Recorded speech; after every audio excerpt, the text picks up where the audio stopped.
morning. With Tony Todd, a very accomplished actor of film and screen and stage.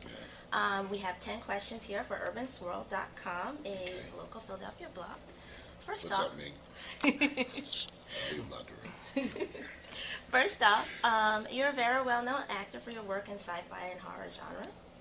And with this new role of Curtis in Changing the Game, you're returning to dramatic film again.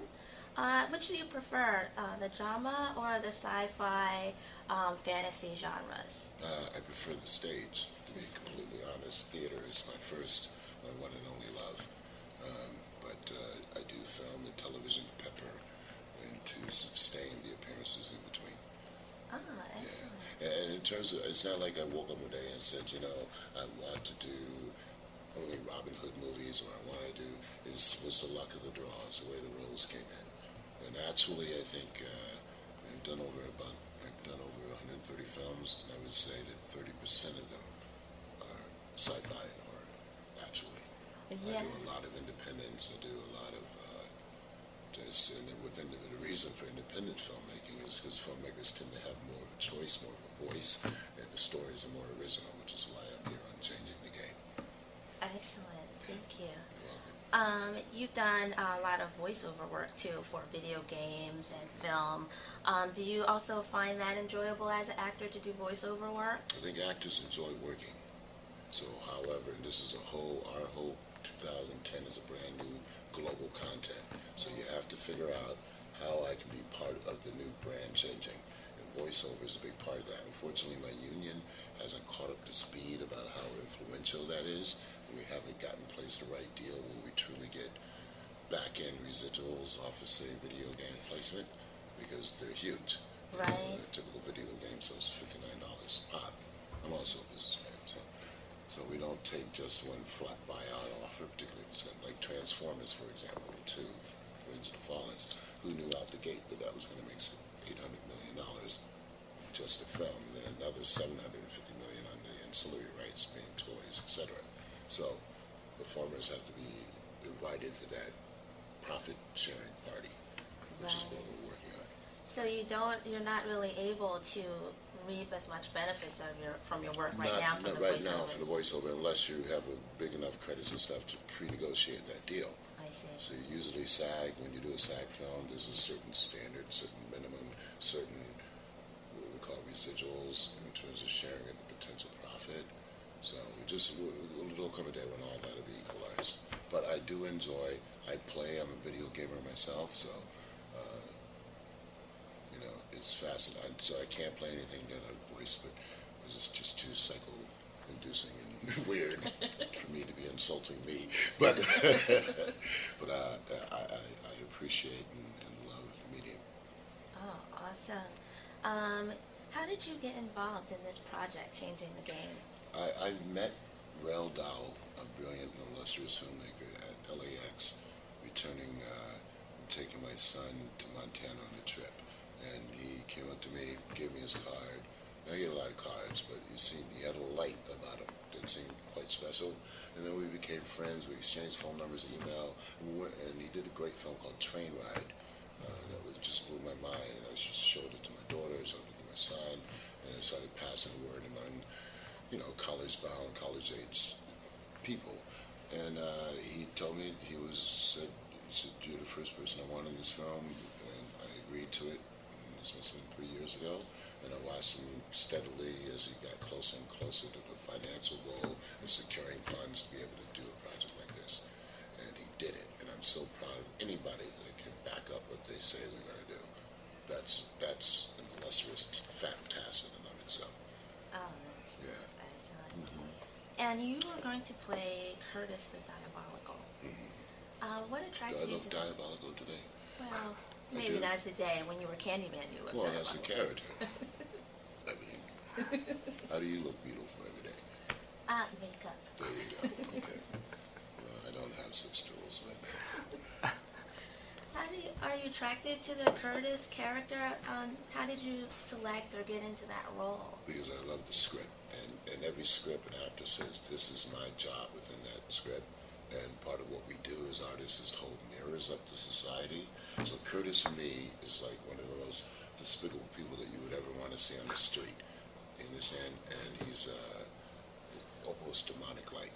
So I wanted to capture that type of person that becomes an urban ghetto cancer, someone who lives solely to be able to drain life forces from people and suck and obliterate and change people's lives, okay, in this manifestation. So hopefully somebody watches this and they see any kind of traits within themselves that are similar to Curtis, they can maybe stop it, right, or adapt and find the positivity. So that's Curtis's job.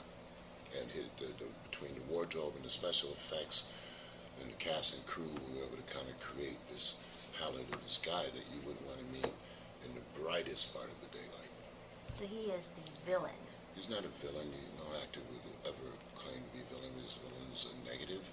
There's a positive within any character, no matter what. Villain is too easy. And what is his, much too easy for you even to suggest. what is his redeeming quality that's going to make the audience even care about it? He spares the hero's life. He takes somebody and he lets you know, I am fate itself. You know, when you encounter me, you're either going to live or die beyond this moment. And he chooses to let him live. That's what's redeeming about him. Excellent. He's a catalyst. That's it. Catalyst, which is a strong word. Villain is like something on a parole board or something you see in the post office. Something like, cops shoot themselves and then say they didn't. Very two-dimensional.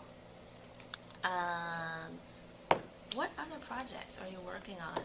Stage project. Right now, I'm getting ready to go back to LA to work on the Young Playwrights Festival, which is an event that happens every year out there where they get over 2,000 submissions from kids all over the country, and then they choose 11, and they get professional actors to do a week of rehearsal and stage readings at Blank Theater in LA, and that's just a great party because there's still being a young person myself, I remember when anybody says, okay, you got the job, or okay, we believe in what you said strong enough to encourage you to go further.